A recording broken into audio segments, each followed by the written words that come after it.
আসসালামু আলাইকুম everyone, welcome to S cooking recipe. আমি আজকে তৈরি করে দেখাবো একদম পারফেক্ট রেস্টুরেন্ট স্টাইলে চিকেন ফ্রাই রেসিপি। একদম ঘরে থাকা অল্প কিছু মশলা দিয়ে তৈরি করে নিতে পারবেন রেস্টুরেন্ট স্টাইলে চিকেন ফ্রাই রেসিপি। আজকে এই রেসিপিটি আপনাদের সাথে শেয়ার করব। আশা করছি আপনাদের কাছে অনেক ভালো লাগবে। ভালো লাগলে অবশ্যই এটি লাইক করে দিবেন আর চ্যানেলটি সাবস্ক্রাইব করে পাশেই থাকবেন। তাহলে চলুন দেখে নেওয়া যাক কিভাবে তৈরি করতে হয়। তো এর জন্য এখানে আমি নিয়েছি চিকেন, আর চিকেন গুলো আমি এখানে নিয়েছি স্কিন সহ। আপনারা যদি কেউ চিকেনের স্কিনটা পছন্দ না করেন সেক্ষেত্রে স্কিনটা ফেলে দিতে পারেন। রেস্টুরেন্টে কিন্তু চিকেনের স্কিন সহই ফ্রাই করা হয়, এই জন্য আমি স্কিন সহই নিয়েছি। এরপর এর ভিতর দিয়ে দিচ্ছি আদা বাটা ও রসুন বাটা 1 চা চামচ। তারপর দিয়ে দিচ্ছি 1 চা চামচ মরিচের গুঁড়ো, 1/2 চা চামচ কালো গোলমরিচের গুঁড়ো, 1 চা চামচ সয়া সস, 1/2 চা চামচ গরম মশলার গুঁড়া, 1/2 চা চামচ জিরার গুঁড়া ও স্বাদ মতো লবণ। আপনারা অবশ্যই লবণটা বুঝে দেবেন, কারণ সয়া সসে লবণ থাকে, এই জন্য স্বাদ অনুযায়ী লবণ দিতে হবে। সবকিছু দেওয়া হয়ে গেলে এখন হাতের সাহায্যে খুব ভালোভাবে মাংসের সাথে মিশিয়ে নিব। খুব ভালোভাবে মেখে নিতে হবে যাতে প্রত্যেকটা মাংসের সাথে খুব ভালোভাবে মশলাগুলো মেখে যায়। এবার এই চিকেনটাকে আমি 4 ঘন্টার জন্য ম্যারিনেট করে রেখে দিব নর্মাল ফ্রিজে। আর আপনাদের হাতে যদি সময় কম থাকে তাহলে অবশ্যই চেষ্টা করবেন আধা ঘন্টা থেকে 1 ঘন্টার মতো ম্যারিনেট করে রেখে দিতে। যত বেশি ম্যারিনেট করে রেখে দিতে পারবেন তত বেশি সফট হবে আর খেতেও অনেক টেস্টি হবে। তো এটা ম্যারিনেট হতে থাক। তো উপরে কোটিং এর জন্য এখানে ময়দা লাগবে। আমি এখানে 1 কাপ ময়দা নিয়েছি। দিয়ে দিচ্ছি 1/2 চা চামচ পরিমাণ মিক্স হার্ড, 1 চা চামচ পরিমাণ মরিচ গুঁড়ো, 1/2 চা চামচ পরিমাণ আদা গুঁড়ো, 1/2 চা চামচ পরিমাণ রসুন গুঁড়ো, 1/2 চা চামচ পরিমাণ কালো গোলমরিচের গুঁড়ো, স্বাদ মতো লবণ। এখন সবকিছু খুব ভালোভাবে মিশিয়ে নিব।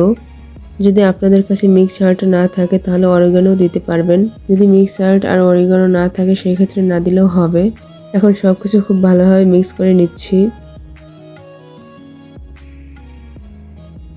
তো ময়দাটাও কিন্তু রেডি হয়ে গিয়েছে। এখন এটা এক সাইডে রেখে দিচ্ছি।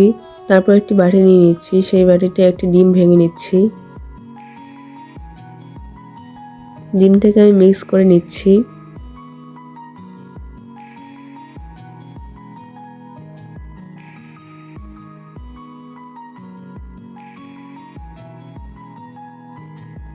এখন অন্য একটি বাটিতে 1 কাপ পরিমাণ লিকুইড দুধ দিয়ে দিচ্ছি। তারপর দিয়ে দিচ্ছি মিক্স করে রাখা ডিমটা। ডিমটা দেওয়া হয়ে গেলে সবকিছু খুব ভালোভাবে মিশিয়ে নিতে হবে।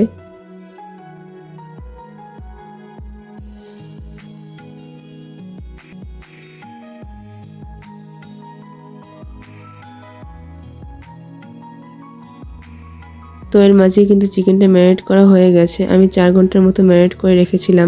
এবার এটাকে আবারও খুব ভালোভাবে মশলার সাথে মেখে নিচ্ছি।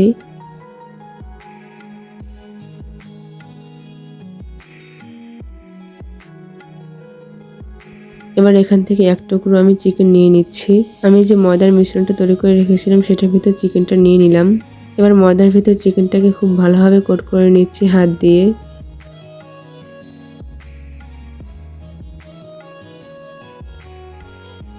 তো এভাবে চেপে চেপে ময়দাটার সাথে চিকেনটা কোট করে নেওয়ার পরে এবার এক্সট্রা ময়দাটাকে ছেড়ে ফেলে দিতে হবে।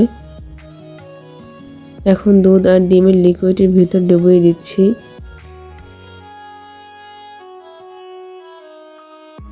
কিছুক্ষণ ভিজিয়ে রাখার পর এবার মাংসের পিসটা উঠিয়ে নিচ্ছি। তারপর আবার ময়দার ভিতর ভালোভাবে কোট করে নিচ্ছি।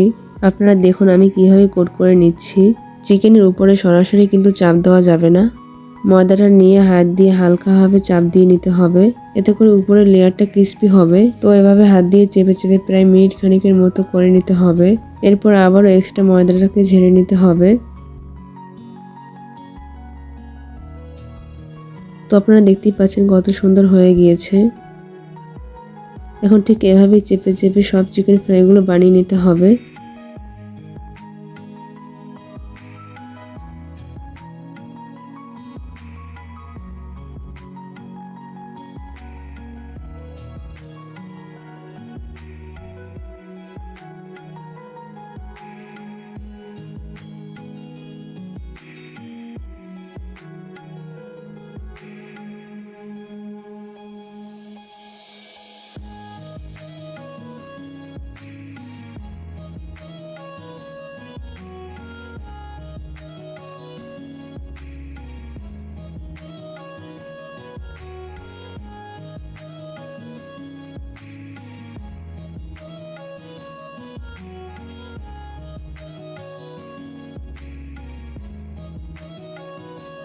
এই যে আমি চিকেন ফ্রাইগুলো বানিয়ে নিয়েছি, এবার তেলে ভেজে নিব।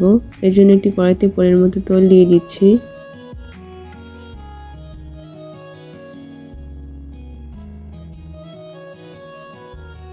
এবার তেলটা গরম হয়ে আসলে চিকেন ফ্রাইগুলো এক এক করে দিয়ে দিতে হবে। এটা কিন্তু রেখে দেওয়া যাবে না, তাহলে কোটিংটা নষ্ট হয়ে যাবে। এবার চুলার হিটটাকে মিডিয়ামে রেখে ভালোভাবে ভেজে নিতে হবে। আর যদি চুলার আঁচ বেশি থাকে তাহলে উপরটা হয়ে যাবে আর ভিতরটা কাঁচা থেকে যাবে। তো এই দিকটা অবশ্যই খেয়াল রাখবেন। আর এক এক ব্যাচ চিকেন ফ্রাই ভাজতে প্রায় 10 থেকে 15 মিনিটের মতো সময় লাগবে। আর টাইমিংটাও খেয়াল রাখবেন। যখন উপরটা একটু শক্ত হয়ে আসবে তখন এটাকে উল্টে দিবেন। অলরেডি কিন্তু চিকেন ফ্রাইগুলো ভাজা হয়ে গিয়েছে, উপরে কালারটাও চলে এসেছে। এখন চিকেন ফ্রাইগুলো আমি উঠিয়ে নিচ্ছি। তো আমার চিকেন ফ্রাইগুলো ভাজতে প্রায় 14 মিনিটের মতো সময় লেগেছে। তেল ঝেড়ে খুব ভালোভাবে উঠিয়ে নিচ্ছি। তো এরই মাঝে কিন্তু চিকেন ফ্রাইটা রেডি হয়ে গিয়েছে। তো আপনারা কিন্তু খুব সহজেই একদম রেস্টুরেন্টের স্বাদে ঘরেই তৈরি করে নিতে পারবেন এই চিকেন ফ্রাইগুলো।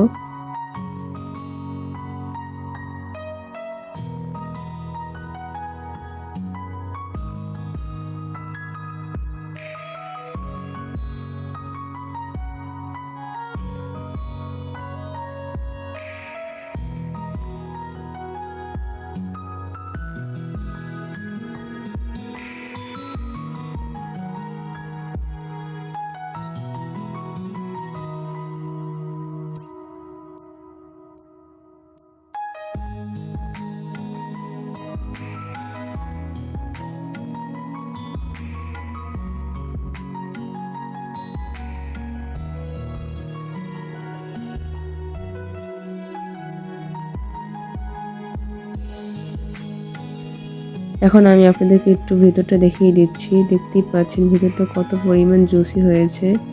আশা করছি আজকের রেসিপি আপনাদের কাছে অনেক ভালো লেগেছে আর অনেক সহজও লেগেছে। আর আজকের রেসিপিটি আপনাদের কাছে অনেক ভালো লেগে থাকলে অবশ্যই আমাকে কমেন্টে জানাতে ভুলবেন না। আর একটা লাইক করে সাবস্ক্রাইব করে পাশেই থাকবেন। আর পাশেই থাকা বেল বাটনটি অন করে রাখবেন আমার পরবর্তী ভিডিও সবার আগে পাওয়ার জন্য। তাহলে আজকে এই পর্যন্তই। সবাই ভালো থাকবেন, সুস্থ থাকবেন। আল্লাহ হাফেজ।